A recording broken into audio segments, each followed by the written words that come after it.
Alright, welcome back everyone. So we just talked about the SN2 reaction, talked about the mechanism, some key details about the reaction, and some things to watch out for on your exams. So today we're going to continue with our exploration of substitution reactions. We're going to explore the SN1 reaction. Okay, so similarly to last time, the S in SN1, that's substitution, right? Between SN1 and SN2, there are some major differences. This is not one of them.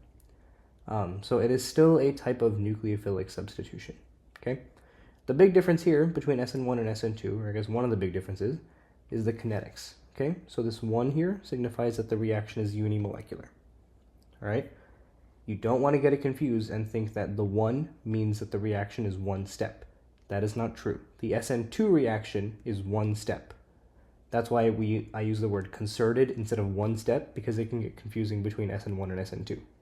So the SN2 reaction is a concerted mechanism and is bimolecular. The SN1 reaction is unimolecular and is a stepwise mechanism. Okay, so it's kind of like the opposite of SN2. Okay, SN2 is concerted, SN1 is stepwise. So here we have our table. You may recognize this table from earlier. For SN1, again, nucleophilic substitution, this is stepwise. Okay, stepwise means multiple steps, right? This could be as simple as 2 steps, could be 3 steps, depending on the nucleophile, but it's stepwise, so it's going to happen in steps.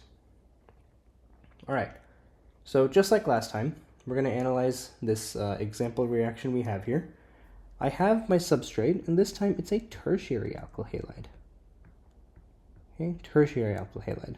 So last time we were saying that SN2 required an unhindered alkyl halide. This time we have a tertiary alkyl halide, and tertiary alkyl halides are very hindered. Okay, this is hindered. The other word we use here is bulky. So I have a bulky substrate. Okay, it's got a lot of carbons on it. I have these 3 methyl groups that you see here. There's a lot of steric hindrance right here. And so that's going to influence the way that this reaction works. Okay, now you can notice our nucleophile, I've highlighted here, is water. Okay, water is our nucleophile. Now, last time for SN2, we said that hydroxide had a negative charge, and so it was a strong nucleophile. Okay, now based off of that knowledge, take a minute, pause the video, and see if you can figure out, is water a strong or weak nucleophile? Okay, so if you said weak nucleophile, you would be correct. Water is a weak nucleophile. Okay, it doesn't have that negative charge. It does have those lone pairs, but it does not have a negative charge, or at least a full formal negative charge. And so in that sense, it is a weak nucleophile. Okay, and our product here is this alcohol. Okay, so let's go ahead and fill out our table with the stuff we just said. Mechanism we said was stepwise. Kinetics we said were unimolecular. Okay, that's where the 1 comes from. Okay, this is the 1 in SN1 and the 2 in SN2 relates to their kinetics. Substrate we said was bulky. This is a bulky substrate. And usually that's going to mean tertiary. Okay, usually bulky is going to mean tertiary. Now, nucleophile strength, again, this is an SN reaction, SN1, so we have a weak nucleophile. And weak nucleophiles are a little bit harder sometimes to identify, at least for me, than strong nucleophiles, but common archetypes or typical examples are water, any kind of alcohol, and any sort of ammonia derivative. So NH3, NH2CH3, these all tend to be weak nucleophiles. All right, now stereochemistry is interesting here. I'll write out what it is, and then when we get to the mechanism, I'll explain why the case is what we're going to see here. But the stereochemistry here is racemization. Okay, racemization. You may recognize the root word here is racemic. And if you remember from your earlier chapters in OChem, a racemic mixture is any mixture that is 50-50 between 2 enantiomers. Okay, so we'll see where this racemization comes into play in just a minute. And then solvent type, if we go up here, you might think that we don't really have a solvent, right? At least in the SN2 reaction, we had DMSO separately. In this case, water is not only the nucleophile, it is also a solvent. Okay, so water serves two roles. It's a nucleophile and it's the solvent, and it is a polar protic solvent. Okay, polar protic. Right, protic meaning that it can donate a proton. So this solvent type is polar protic. And very often, not always, but very often, the nucleophile also happens to be the solvent. Right? They fill the same role. It's not always going to be as separate as it is in SN2. Okay, so I'm going to go ahead and move this over here. We are going to need a little bit of space for this mechanism because it is stepwise. So, okay. Just like last time, our bromine is the leaving group. And as is with the case with any of the SN1, SN2 mechanisms, with a lot of these preliminary mechanisms, the first thing that has to happen is that the leaving group is going to leave. Okay, the leaving group is just going to dip. And that can be confusing for a lot of students sometimes because the question becomes, can the leaving group just leave? And the short answer for the purposes of undergraduate organic chemistry is, yeah, the leaving group can just leave. So we end up with this bromine, Br negative. And you'll notice that what we're left with is a carbocation. Okay, we have this carbocation intermediate. And this is one of the reasons that the leaving group is just able to leave, is because when it leaves, it forms this carbocation intermediate, and whether or not this intermediate is stable is going to determine whether or not this leaving group is going to leave. So if the leaving group leaves and it leaves behind this stable carbocation, then fantastic, we're good to go.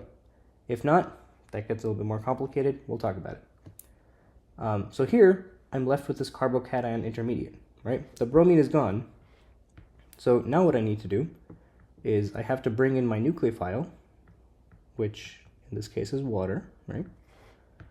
Bring in water, and I'm going to attack that carbocation, okay? Carbocations are very strong electrophiles, okay? These are good electrophiles. And so even for a weak nucleophile like water, because the carbocation is just so electron deficient, it behaves as a very good nucleophile with respect to the water, right? So even though water is weak, you can think of it like the carbocation is weaker. Right, so water is able to attack a carbocation, even though a carbocation is, or even though water is like not super strong. The carbocation is just really electron deficient. Right? So if I do that, I'm left with this positively charged oxygen. I have an extra proton, and so anytime I have like an extra proton or I'm missing a proton, usually that just means our nucleophile / solvent can just come in and clean up. I can just take that proton off. And I end up with my alcohol product. Okay, so I end up with my product here. Now, a couple key things for this reaction. The biggest thing that students are going to miss on this exam, or on any exam regarding SN1 and SN2, is this. All right? You need to absolutely keep that carbocation intermediate in mind. You need to show that step separately. Okay? There is an intermediate that is forming. This isn't a transition state. This is an actual molecule that forms. Okay? So the biggest, arguably the biggest differentiating factor between SN1 and SN2 is that SN1 has a carbocation. Okay? Simple as that. Now, if I were to look at the transition state, okay, if I look at the transition state, I'm going to look at the transition state for the rate determining step, the highest energy step, okay? That would be this one. If I label this step 1, step 2, and step 3, I'm looking at the transition state for step 1, okay? That's the biggest step, that's the forming the carbocation. And so what I'm noticing is my bromine is just leaving, okay? It's leaving. The bromine ends up with a partial negative charge, right? We can see that negative charge right there. And the carbon, this time, actually has a partial charge. It has a partial positive charge. Okay, this was not the case with the SN2 reaction. All right. So now one last thing here with regard to the stereochemistry. Okay, the stereochemistry is a big thing here. So I'm going to go ahead and I'm just going to make a molecule here. Okay, I'm just going to just draw something.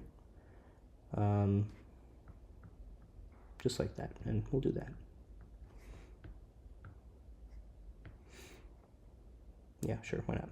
Okay, so I have this alkyl halide, okay, and if I were to consider this as an example, I would first take my leaving group, it would leave, so I'd be left with this carbocation as a part of this six-membered ring. Okay, this is a tertiary carbocation. Now, here's the thing that I need to keep in mind. Okay, a carbocation is sp2 hybridized. It is planar. And so if I were to draw this to be like completely flat, I'm going to draw this to be, to the best of my abilities, to make this look flat. Right? So there's like you can imagine the front is like closer to you. There's that ketone. And then there's this kind of, you know, flat. I have an open p orbital as a result of this positive charge. We'll label that positive charge there.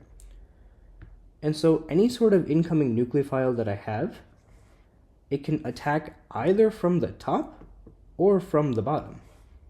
Okay? I'll say that again. A nucleophile can attack a carbocation either from the top or from the bottom. And so if, for example, the nucleophile attacks from the top, right? Let's just say that I have top attack, right? Then I'm going to get my nucleophile. It's going to be like wedged out. So I'm going to have something that looks like this, right? Let's just say it's, I don't know, well, it's a nuke, right? Just like that. But if I attack from the bottom instead, well, then I'm going to get just the enantiomer of the product that I just drew. Then I'm going to get that. So these two, this is a racemic mixture. Okay, I'm going to get roughly a racemic mixture, right? Roughly 50-50. Because my nucleophile can attack from either side. Okay, that's another very key step right here. Keeping in mind that the nucleophile can attack the p orbital from either the top face or the bottom face, and it will generate opposite stereochemical configurations at that stereocenter. So in this case, I end up with a racemic mixture. Some professors will generally just say you end up with a mixture, and that is also acceptable. They're both correct. Bottom line though, it's not as clean and neat as the SN2 reaction. The SN1 reaction does a little bit messier. Okay. So I think that just about does it for the SN1 reaction.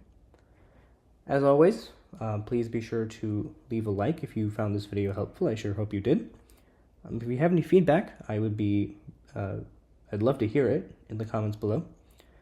And yeah, so next time we're going to go ahead and move on to elimination reactions. So I hope to see you then. Take care.